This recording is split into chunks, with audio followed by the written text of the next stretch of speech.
Hey everyone! Today I want to talk about The General from 1926 by Buster Keaton and Clyde Bruckman. This is the 38th episode of my 1000 Favorite Movie series, where I talk about the movies I love the most in a random order. Like just about everyone who's at least mildly interested in silent movies, I love Buster Keaton.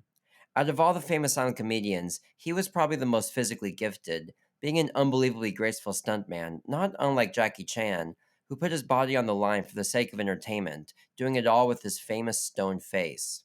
This sort of apparent indifference in the face of great peril is just part of what makes him so endlessly funny to me, as well as to his millions of fans even 100 years later. So it's a little ironic, then, that what's usually considered his best movie, The General, is, in my opinion, neither his funniest movie nor the one that showcases the height of his powers as a stuntman. But what it does showcase brilliantly is his powers as a storyteller, giving this the air of being one of the most perfect movies ever constructed. Like all of Keaton's movies, the plot is very simple. He plays a man called Johnny Gray, a train engineer who only has two loves: his train, called the General, and a local girl called Annabelle Lee. After the Civil War breaks out, Annabelle wants Johnny to join the army, in this case, a Confederate army, but the site really doesn't matter, in my opinion. They reject him, and she refuses to see him again unless he's in uniform, even though she doesn't know that it's not his fault. Anyway, a year passes, and some Union soldiers steal both the train and the girl, and it's up to Keaton to get them back. A couple things make this really interesting. For one, this is based on a true story, loosely, of course, but there's some historical value to this movie as a period piece that's fairly rare for the time, especially in a comedy. But the main reason why the story works so brilliantly is the symmetrical nature of it. You can really see this if I split the movie into five sections. Section 1 focuses on setting up Keaton trying to join the army for the girl's sake, but failing to do so. Section 2 is Keaton chasing his train with another train, called Texas, towards the north. Section 3, the middle, has Keaton rescuing the girl, who's being held captive in some kind of stronghold. Section 4 is the mirror of Section 2, as now Keaton is driving his train, the General, back towards the south, while being chased by the Union soldiers on Texas, the train that Keaton used to chase the people who are now the chasers. And finally, spoiler alert for those who care, Section 5 has Keaton being given a uniform and winning the girl, solving the problem set up in Section 1. This structure, in which the second half is literally a mirror of the first half, gives this movie the feel of a perfect musical construction that's extremely admirable to me. But musical construction probably isn't what we come to a Buster Keaton movie for. So, how's a comedy? Well, the thing is that the construction and the comedy are inseparable. Rather than just having comedy set pieces that sort of just stand alone as specific gags, Keaton does a fantastic job of integrating the gags as part of the narrative flow. Not only that, but the gags are also integral to the story itself. In other words, most of the comedy routines directly affect the plot in one way or another, many times in very small ways, but sometimes very crucial ways. You can't remove them and still have exactly the same story. Keaton's usually been pretty good at this, but this really reaches its apex with the General. One great example of this is towards the end, during the battle scene. Keaton's having a hard time getting the cannon to fire, so he pulls on the string really hard, making the cannon point directly up towards the sky, and then it fires.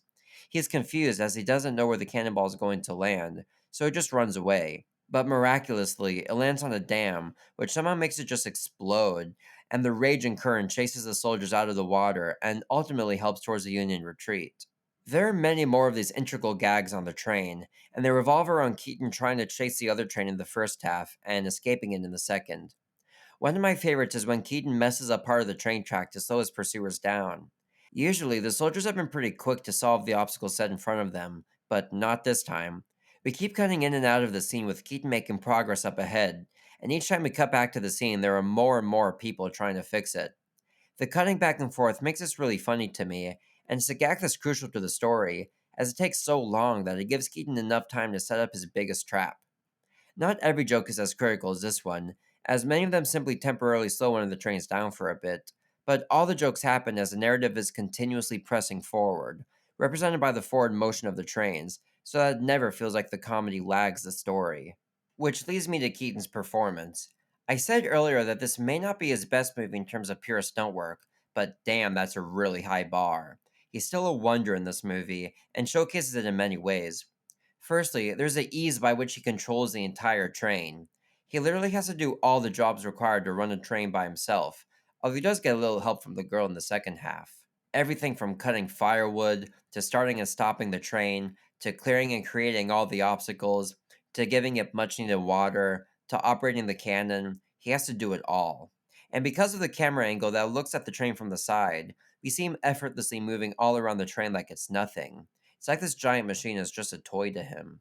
But more than just managing and operating the train, there are many wonderful gags that require lots of physical dexterity and precision. One example is here when he's trying to collect wood by throwing them on the train. He throws one, but it comes back down precisely in a straight line in front of him that he runs from. There's also this when there are two large pieces of wood on the track right in front of the train. The first piece of wood probably wasn't physically difficult, but the comic timing of it most certainly was. He's able to detach it just as the train makes contact with him.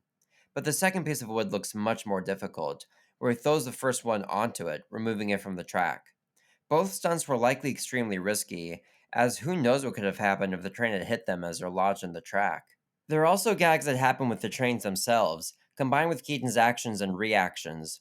One of my favorites is where the girl is driving the train, and she accidentally makes her run away from Keaton, so he chases after her by taking a shortcut down this hill. But then she figures out how to reverse the train, so he has to go back up the hill again to catch it. There's also this one, where there's a car ahead of him, so he has to send it along another path in a fork in the road. But little does he realize that the other path leads right back in front of him again. So when he sits down, he's stunned in disbelief that the car he had just made disappear literally just appeared right in front of him again. He gives his famous stone face reaction, and it's like he's absolutely helpless in the face of the universe conspiring against him. But one of the most impressive stunts, if you will, about this movie is the camera work. It's amazing how, even though most of the action is literally taking place on a moving train, it feels absolutely seamless, and there are no awkward moments when the action isn't front and center or at the edge of the frame, like it feels like they just barely got the shot off. No, it couldn't have been more perfectly executed, even if it were made today. And speaking of the camera work, I like how the movie shot in sepia tone, recreating the style of a lot of real Civil War photography.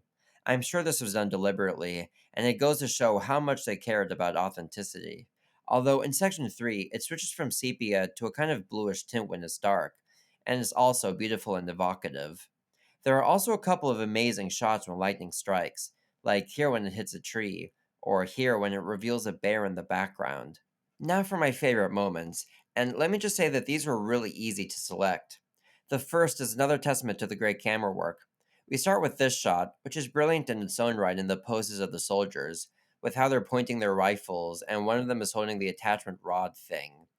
When they catch up and attach to the car, the camera moves over to the right, and a perfectly timed Keaton detaches from the same car and pulls away. Again, it's a technical marvel that's simple, yet so ahead of its time. Next is maybe one of the most brilliantly ambitious gags in at least silent film history. It's to do with the cannon that Keaton tries to fire at the train he's chasing. After a series of unfortunate occurrences, the cannon winds up pointing straight at him. Not being able to do anything about it, he just hides in the front of the train. How will he survive?